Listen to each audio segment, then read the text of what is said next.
dos temas diría yo que están hoy en juego es agricultura sustentable, ¿no? Una nueva agricultura. Algunos le dicen agricultura regenerativa. Por el otro lado, todo lo que representan los biocombustibles, ¿no? Estas nuevas bioenergías, algunos le dicen incluso biofuels, ¿no? Todo esto y el productor agropecuario. Pondría el productor agropecuario porque en todo esto se abre una ventana nueva, un modelo nuevo también de laburo. ¿Eh?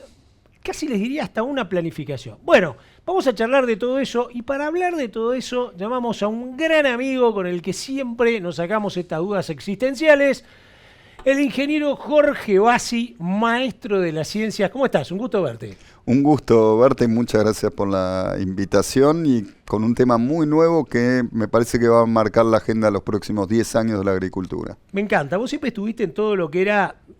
Siempre estuviste y estás en todo lo que es tecnología y ahora te toca este desafío, ¿no? Como gerente de marketing y nuevos negocios, de trabajar en este temazo.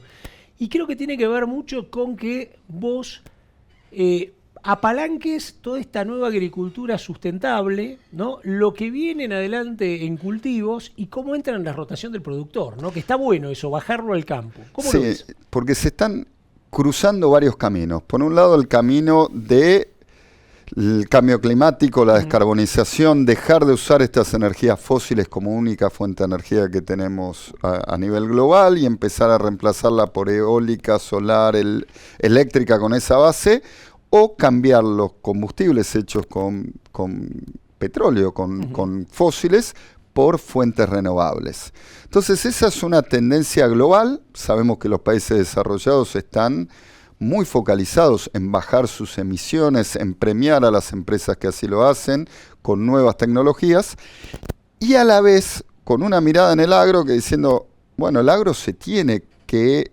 alinear a esto, haciendo una agricultura sustentable, regenerativa, que tiene como más marketing en este momento, pero sobre todo dejando de forestar, porque la deforestación implica que la materia orgánica que está abajo del monte libere un pulso de dióxido de carbono muy rápido, dejar de forestar y a la vez esta agricultura sustentable me tiene que solucionar el problema de los biocombustibles, dando materias primas para los biocombustibles.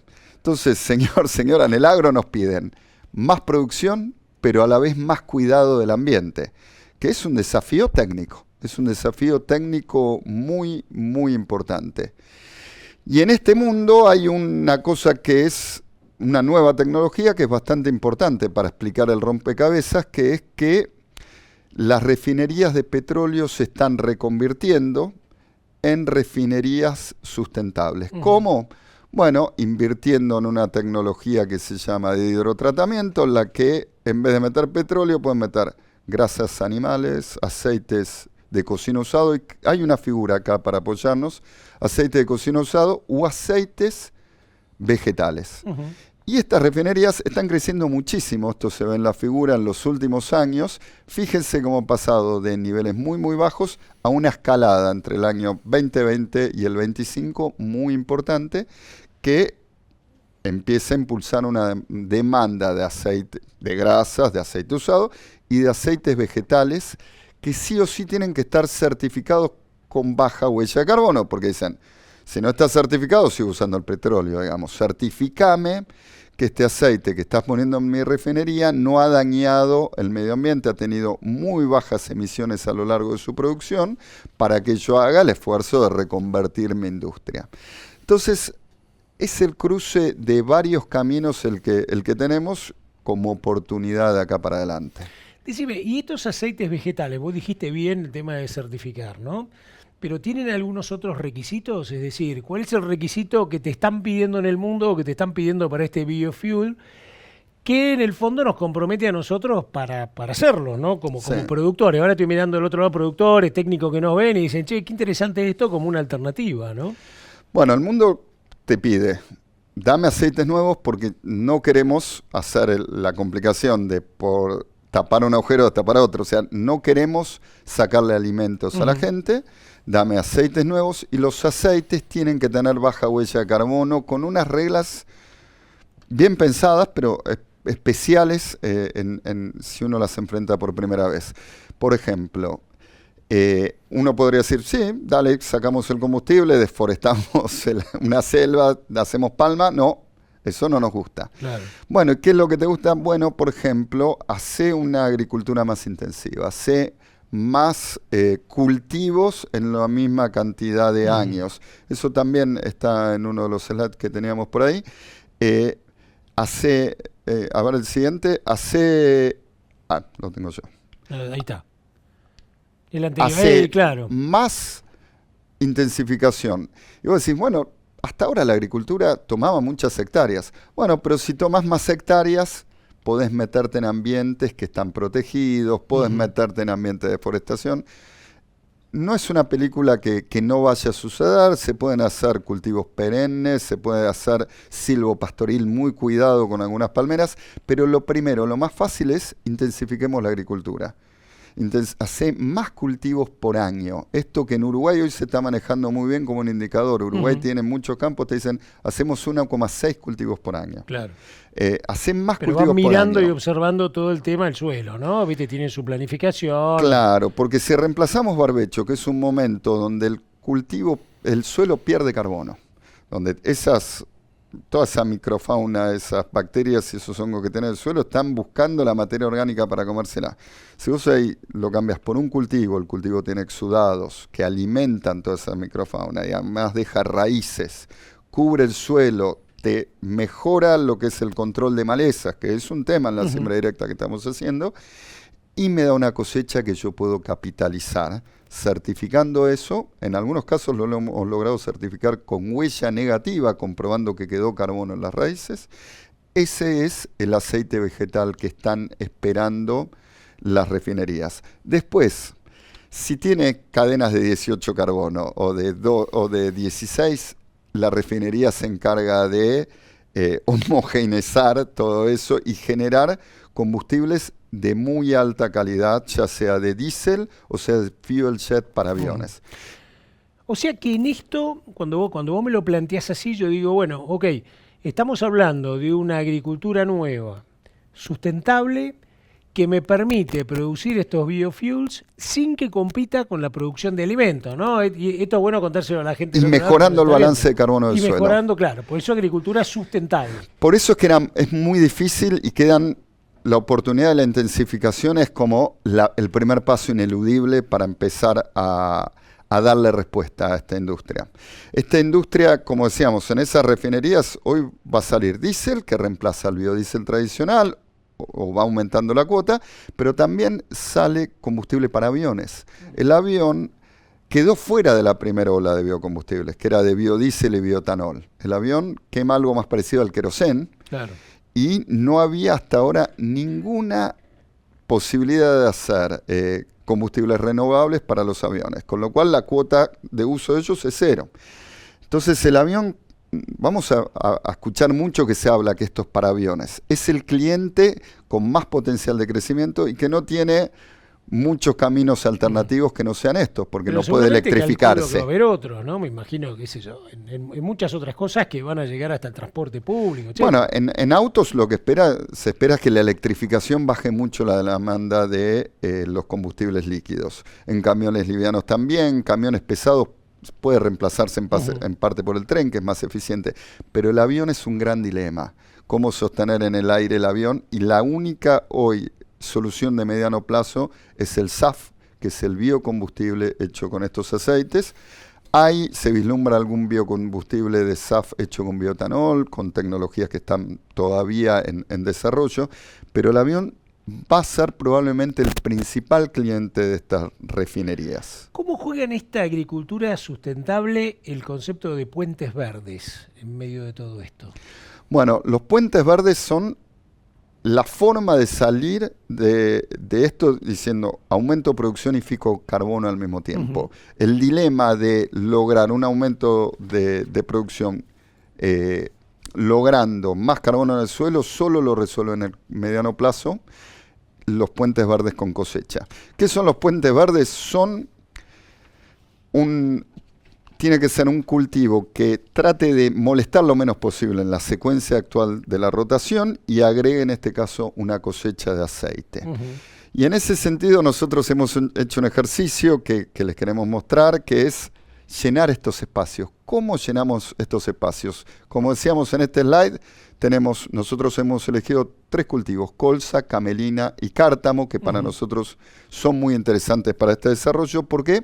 Porque justamente lo que logran es llenar espacios. Vamos, por ejemplo, te invito, hay un juego de llenar espacios, que era algo que a mí me iba muy mal en el colegio, con filling the blanks en inglés, te llena el espacio, siempre ponía lo... Muy bueno. Vamos a Esto una... como para ver unas rotaciones posibles. Rotación típica del norte, la zona continental, soja de primera, maíz tardío, ¿no? El maíz se cosecha en julio, agosto, te queda una ventanita, sembrás la soja, cosechás la soja, larga ventana de barbecho de un invierno que en general es seco en los paisajes continentales, hasta el maíz tardío.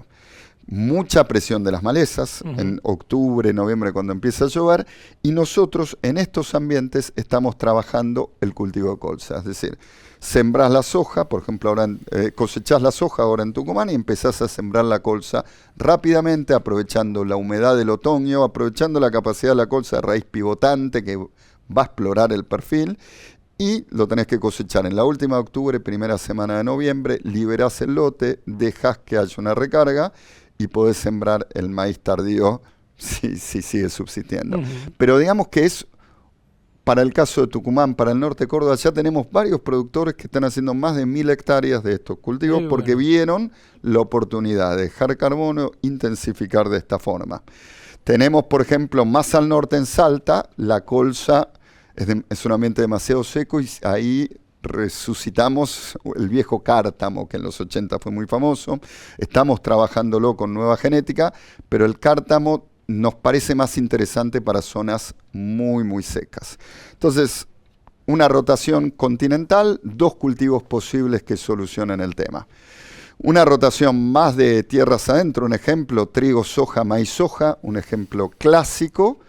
En Entre Ríos hay mucha gente que ese maíz lo siembra en agosto muy temprano, ya lo cosechó y está haciendo una colza entre ese maíz y la soja. ¿Por qué? Porque en la colza ve mucho valor en que, digamos, trabaja las impedancias del suelo y le entrega a la soja un muy buen lote en tiempo y forma y más suelto, más aflojado, con lo cual vemos mucho este modelo de intensificación que mete 2 doble cultivos en la rotación, trigo, soja y en maíz, soja. Pero una soja que le ponemos de primera porque no cambiaste prácticamente la fecha de siembra. Ese es otro modelo de intensificación posible y como último ejemplo, en zonas también de trigo, soja, maíz, soja, pero con maíz tardío, metemos entre la soja de segunda y el maíz tardío una camelina. ¿Por qué? Porque la camelina es más corta que la colza y se puede sembrar en invierno con las heladas, que la colza, eso es muy riesgoso. Con lo cual, ahí desarrollamos otra tercera alternativa, que es la camelina, para entrar con más seguridad en esta ventanita que era muy, muy corta.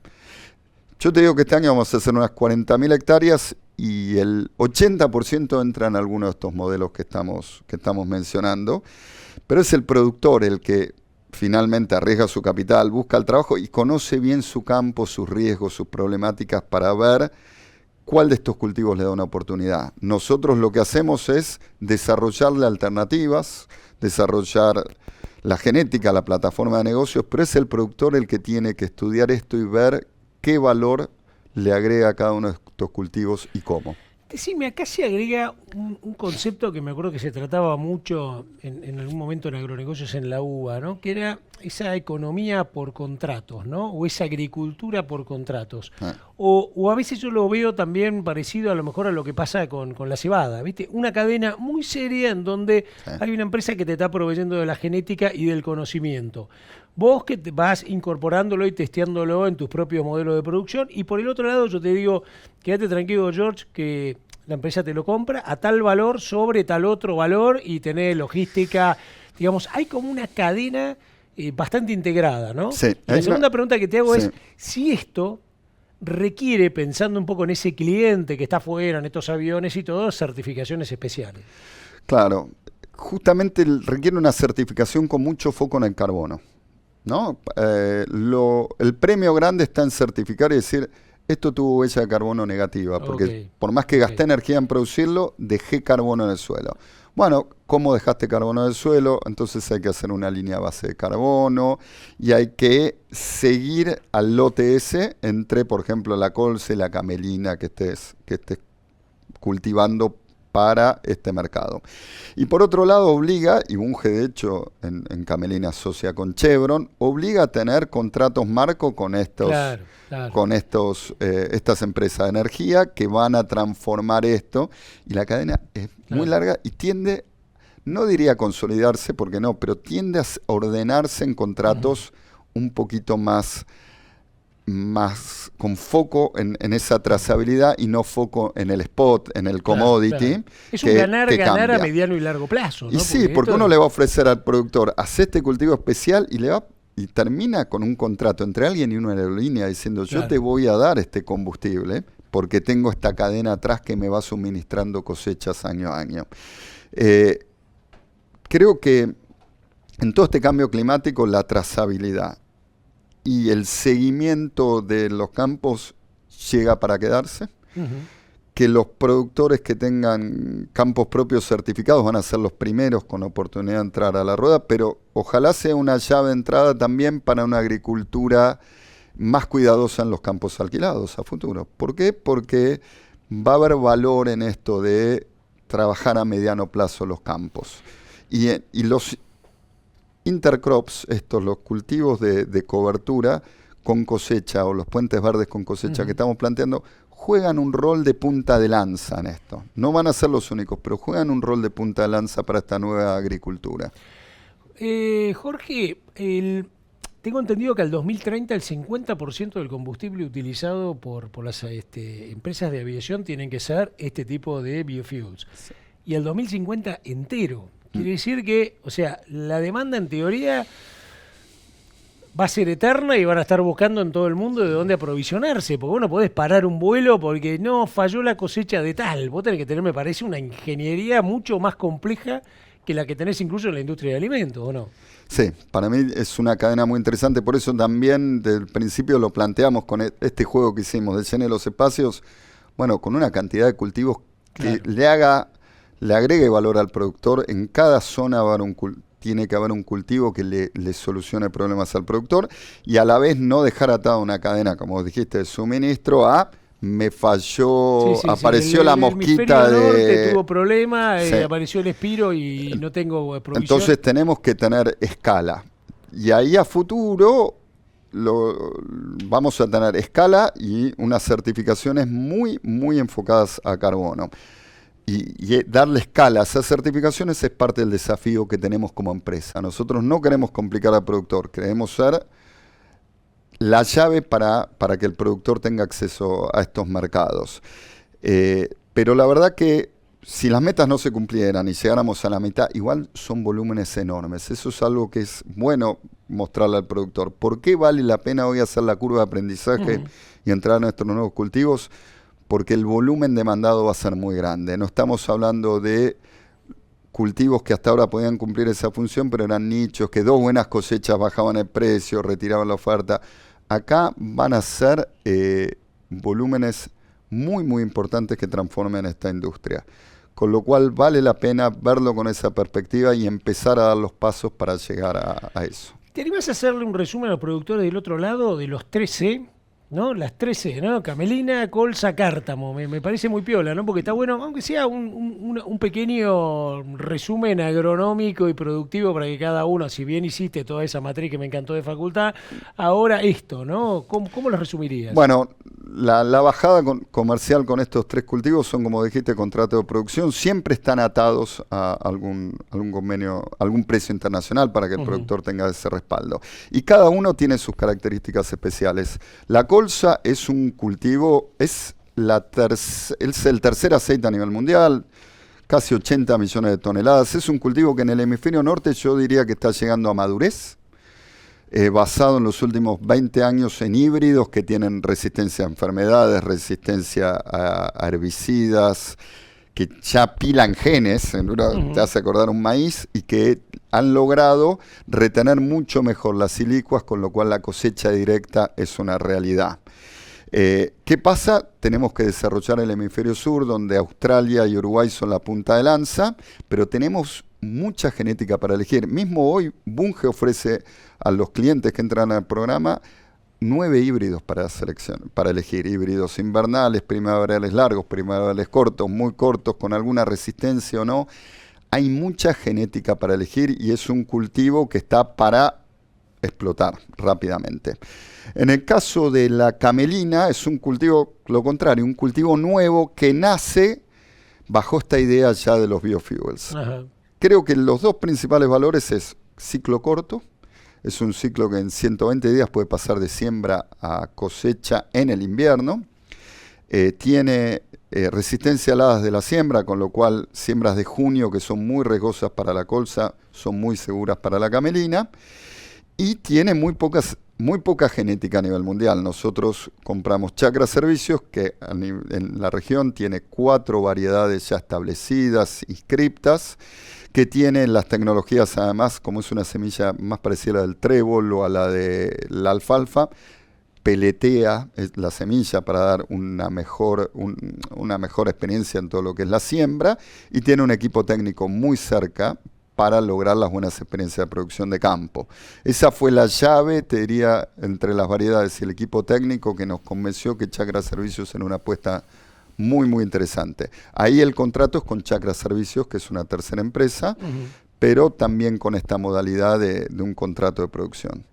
Y después el cártamo, donde estamos trabajando la genética con una empresa líder en la región, pero todavía las campañas actuales trabajamos con las variedades tradicionales. Bunge creo que hizo crashing de cártamo ininterrumpidamente los últimos 30 años. Los productores lo conocen. Acá el salto de calidad es traer semillas de Estados Unidos, ofrecerle un contrato que tiene un precio base, que antes no lo tenía. Más aceite, a lo mejor determinados ácidos grasos, ¿no? Que tengan especiales. Sí, hay desarrollos muy interesantes en cártamo, pero el productor no necesita, sabe el productor salteño, que ha llegado a ser 50.000 hectáreas de salta en el pasado. Lo que le estamos haciendo es abriendo la puerta de un cultivo que era muy chiquito, con muy poco uso, abriéndole un mercado nuevo, como dijimos, muy grande, que le permita dar un salto de producción. Yo creo que el consumo anual de cártamo y la producción de salta hubo años que se macharon. O sea, ahora le abrimos la puerta de un nuevo horizonte de producción, con lo cual me parece muy interesante que lo tengan como alternativa. Y tener más alternativas para el productor es mejor.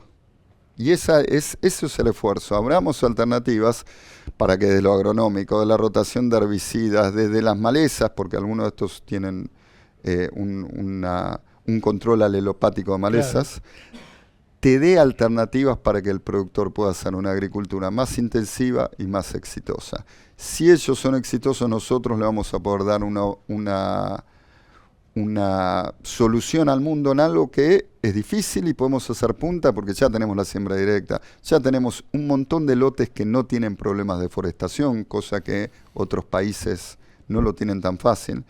Tenemos una plataforma muy interesante para ser punteros en estas nuevas tecnologías que hablamos de los biofuels a nivel mundial. Entre los 3 cultivos, ¿no? Te estoy haciendo una pregunta que uno tendría que tener un flow, ¿no?, de esto, pero digo, entre los 3 cultivos y pensando en el 2030, no falta tanto si nos ponemos a pensar, son 5 campañas, ponele.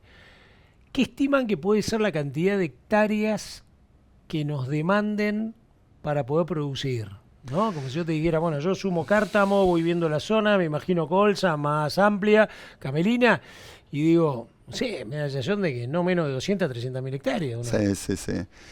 Nosotros creemos, y otros competidores nuestros hablaron de 1 millón de hectáreas para un ciclo como el de la colza. Yo creo que es potencialmente posible, pero sí, si hay 7-8 millones de hectáreas hoy en Argentina que no ocupan el invierno, y cuando hablo del invierno sobre todo es septiembre-octubre, porque o hacen más tardío o hacen una soja más tarde que eso, y yo creo que hay que captar, para que esto sea exitoso y valioso como plan, la mitad de esas hectáreas con este tipo de cultivos. Nosotros tenemos 3, hay otros cultivos, hay otra competencia que va a trabajar los mismos cultivos, pero hay otros cultivos como Carinata que trabajan en el mismo modelo. Y puede haber más cultivos, pero lo que no puede haber es menos de 4 millones de hectáreas para que esto sea una solución al mundo. Si no, el mundo va a buscar otras soluciones. Che, voy a atar tus dos especialidades, esta nueva y tu anterior.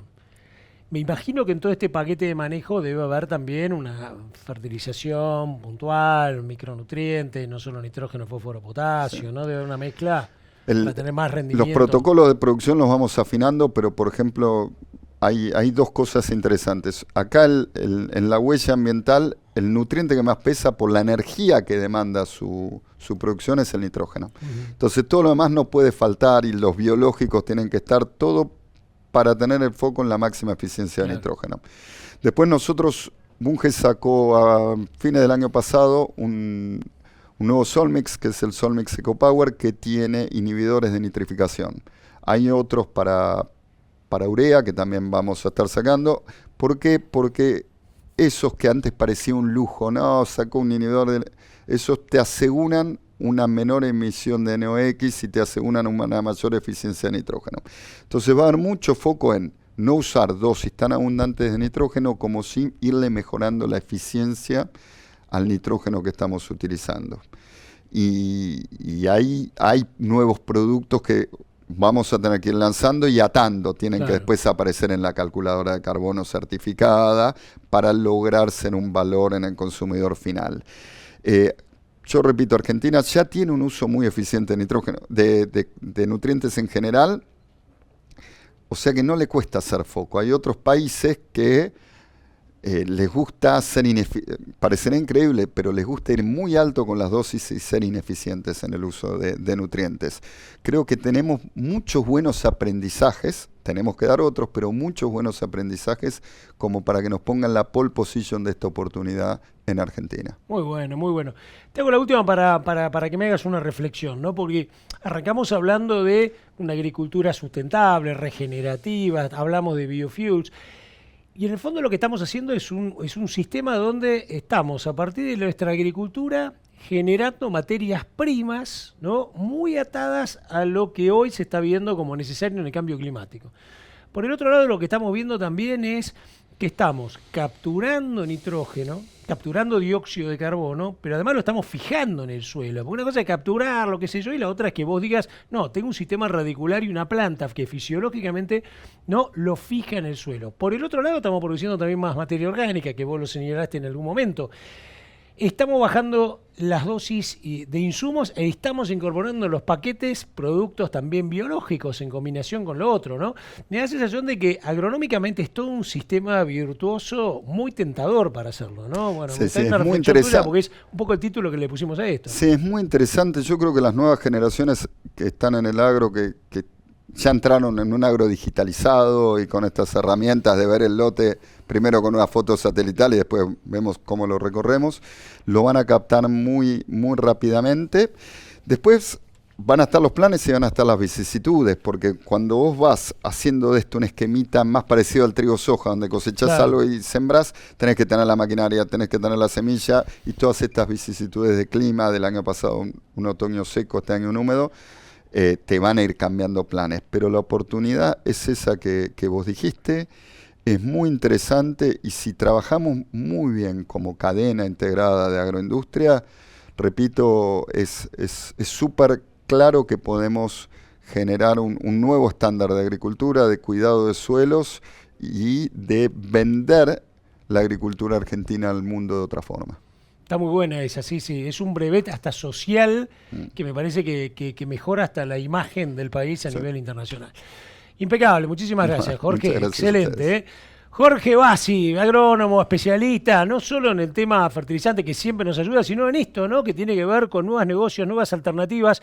Esta agricultura sustentable atada justamente a bioenergías, que es lo que viene a futuro, ¿no?